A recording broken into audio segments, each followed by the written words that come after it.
Vossiz.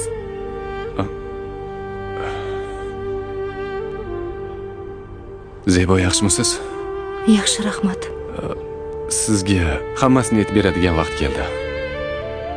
Nimani? 2000-yil onangizlarning kasalligi tufayli Sodiq ikkalamiz doktor bilan ko'rishdik. Hammasi shundan keyin boshlandi. Menga qog'ozga o'ramasdan gapiravering. Doktor, onam tuzalib ketarlarmi? Uka, onani kasalliklari juda ham og'ir. Uni davolash uchun juda katta pul kerak.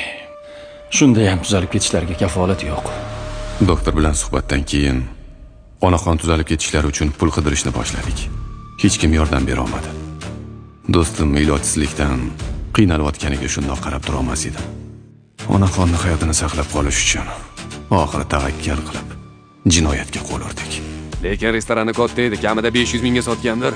Yana ana kelyapti. Menga sen hushyor bo'lib turgan, tushundingmi? Faqat pichoqqa ehtiyot bo'l o'rtoq.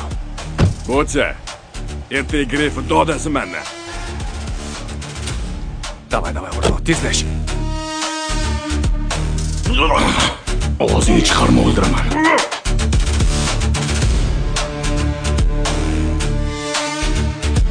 Ketdi u, boss. Mahallada operlar yuribdi. Qanaqa oper? Haq bo'lmayapti. O'g'irlab ketdi. Savat qil. Ay, qochib ketdi. Ketdi u, boss.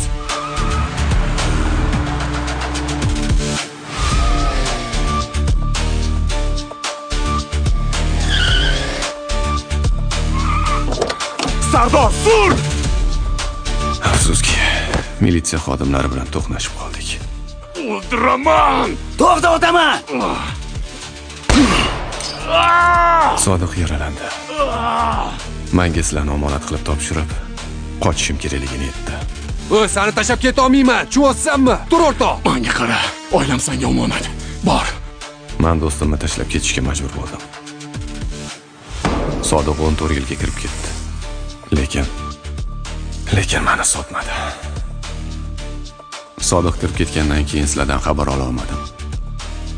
Sababi qidiruvda edim.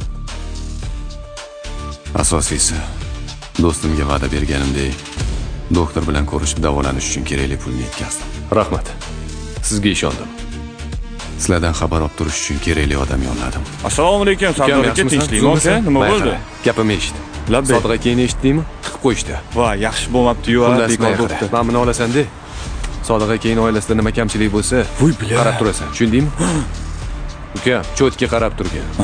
Seni o'zim xursand qilaman. Xo'p bo'ladi, aka. Nimadir bo'lsa o'zim aloqaga chiqaman. Xo'p.